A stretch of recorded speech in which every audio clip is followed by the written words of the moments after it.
Narrative of the life of Frederick Douglass, an American slave, written by himself. Chapter 10. I left Thomas All's house and went to live with Covey on January 1st, 1833. I was now, for the first time in my life, a field hand. I found myself even more awkward than a country boy in a large city. I had been at my new home only a week before Covey gave me a very severe whipping, cutting my back, causing the blood to run, and raising ridges as large as my little finger on my flesh. This is what happened. Covey sent me very early in the morning on one of our coldest January days to get a load of wood. He gave me a team of unbroken oxen. He had tied the end of a large rope around the horns of one of the oxen and gave me the other end, and told me that if the ox started to run, that I must hold on. I had never driven oxen before, and of course, I was very awkward. I succeeded in getting to the edge of the woods without difficulty, but I had gotten only a little timber into the cart when the oxen became frightened by something. They started running, carrying the cart against trees and over stumps in the most terrifying way. I expected every moment that my brains would be dashed out against the trees. After running like this for a good distance, they finally upset the cart against a tree. How I escaped death, I do not know. There I was, entirely alone, in a thick wood which was strange to me. My cart was turned over and damaged. My oxen were tangled among the trees, and there was no one to help me. After a long time, I succeeded in getting my cart upright and the oxen disentangled and harnessed to the cart. I went back to the place where I had been chopping wood and loaded my cart pretty heavily, thinking this might help tame the oxen. I then started home, having used up half the day. I got out of the woods safely and thought I was out of danger. I stopped my oxen to open the gate, and just as I did so, before I could catch hold of the rope, the oxen again started rushing through the gate, catching it between the wheel and the body of the cart, tearing it to pieces, and coming within a few inches of crushing me to death. And so twice in one short day, I escaped death by the merest chance. On my return, I told Covey what had happened. He ordered me to return to the woods. I did so, with him following me there. Then he said that he would teach me not to waste his time and break gates. He went to a large gum tree and with his axe cut 3 large switches. After trimming them neatly with his pocket knife, he ordered me to take off my clothes. I did not answer, still with my clothes on. He repeated his order. I still said nothing, nor did I strip myself. At this, he rushed at me with the fierceness of a tiger. He tore off my clothes and whipped me until he had worn out his switches, cutting me so savagely that marks were visible for a long time.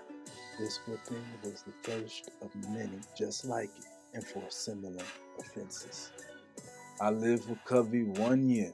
During the first 6 months, scarcely a week passed without his whipping me. I was seldom free from a sore back. We were worked to the point of collapse. Long before sunup, we were up, our horses fed, and by the first daylight we were in the field with our hoes and plowing teams. Covey gave us enough to eat, but scarcely time to eat it. We often had less than 5 minutes to take our meals. We were generally in the field until twilight. At certain times of year, midnight found us there as well. Covey would be there with us. The way he did it was this. He would spend most of his afternoons asleep in bed. He would then come out fresh in the evening, ready to urge us on with his word. Example, infrequently, his whip. Covey was one of the few slaveholders who could and did work with his hands. He was a hard-working man. He knew just what a man or boy could do. There was no deceiving him. Work went on in his absence almost as well as in his presence, and he had the trick of making us feel that he was always nearby. This he did by surprising us. He seldom approached us openly if he could do it secretly. He was so cunning that we used to call him a snake among ourselves. When we were at work in the cornfield, he would sometimes crawl on his hands and knees, then all at once rise nearly in our midst, screaming out, "Come on, faster!" This being his mode of attack. It was never safe to stop a single minute. He came like a thief in the night. He was under every tree, behind every stump, in every bush, and at every window on the plantation.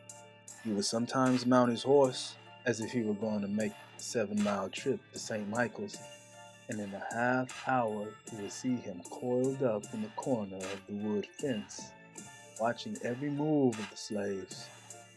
Again, he would sometimes walk up to us and give us orders as though he was about to start on a long journey. But instead of leaving, he would turn back unseen and hide behind a tree to watch us until the sun went down. Covey's great talent was his power to deceive. His life was devoted to planning these deceptions. He even seemed to think he could deceive Almighty God. He would make a short prayer in the morning and a long prayer at night. And few men seemed more religious than he. His family devotions always began with singing, and as he was a poor singer himself, the duty of starting the hymn generally fell on me. He would announce the hymn and nod at me to begin it. Sometimes I would do so. Other times I would not. My lack of cooperation always confused him. To show that he didn't need my help, he would start singing and stagger through the hymn in the most awful manner.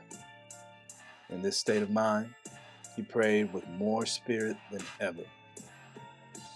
Poor man, I truly believe that he actually deceived himself into believing he was a sincere worshiper of God. This, at the time when he was guilty of forcing his woman slave to commit adultery. The facts are this: Covey was a poor man. He was just getting started in life and was able to buy just one slave. As shocking as it is, he bought her, in his words, as a breeder. This woman was named Caroline. She was a large, able-bodied woman, about 20 years old. She had already given birth to one child, which proved her to be just what he wanted. After buying her, he hired a slave who was a married man to live with him for 1 year, and he used to lock them up together every night. The result was that, at the end of the year, the miserable woman gave birth to twins. Covey seemed highly pleased. He and his wife were so happy that while Caroline was recovering from the childbirth, nothing was too good for her. The children were quite an addition to his wealth. The bitterest time of my slavery occurred during the first 6 months I lived with Covey. We worked in all weather. It was never too hot or too cold. It could never rain, blow, hail, or snow too hard for us to work in the fields. The longest days were too short for Covey, and the shortest nights too long for him. I was somewhat unmanageable when I first went there, but a few months of this discipline tamed me. Covey succeeded in breaking me. I was broken in body, soul, and spirit. My natural resilience was crushed. My intellect weakened. My desire to read vanished. The cheerful spark in my eye died away. The dark night of slavery closed in upon me, and I was transformed from a man to a brute. Sunday was my only leisure time. I spent this in sort of a trance. between sleep and waking under a large tree. At times I would rise up, a flash of energy darting through my soul, accompanied by a beam of hope that flickered for a moment, then vanished. I sank down again, mourning my wretched condition. I was tempted to take my own life and that of Covey, but I was prevented by a combination of hope and fear. My sufferings on this plantation seemed now more like a dream than reality. Our house stood very close to the Chesapeake Bay, whose waters were white with sails from every corner of the globe. These beautiful ships, so delightful to the eyes of free men, tormented me. I have often, on a Sunday afternoon, stood alone on the banks of the bay and watched the countless sails moving off to the mighty ocean. There, with no one to hear me but God, I will pour out my thoughts. You are loose from your moorings and are free. I am chained, a slave. You are freedom's swift-winged angels, while I am confined by bands of iron. Oh, if only I were free. If I were on one of your decks. Why was I born a man to be made into a brute? Oh God, save and deliver me. Let me be free. Is there a God? Why am I a slave? I will run away. I will not stand. I will get caught or get away.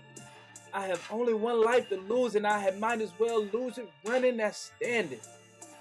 Only think of it. Just 100 miles straight north, and I am free. God help me. I will try. I will take to the water. I saw the steamboats head northeast from North Point. I will do the same. And when I get to the head of the bay, I will turn my canoe loose and walk straight through Delaware to Pennsylvania. At the first chance, I will be off. Meanwhile, I will bear up best I can. I'm not the only slave in the world. I can bear as much as any of them. Besides, I'm only a boy, and all boys work for someone. Maybe my misery and slavery will only increase my happiness and freedom. There's a better day coming.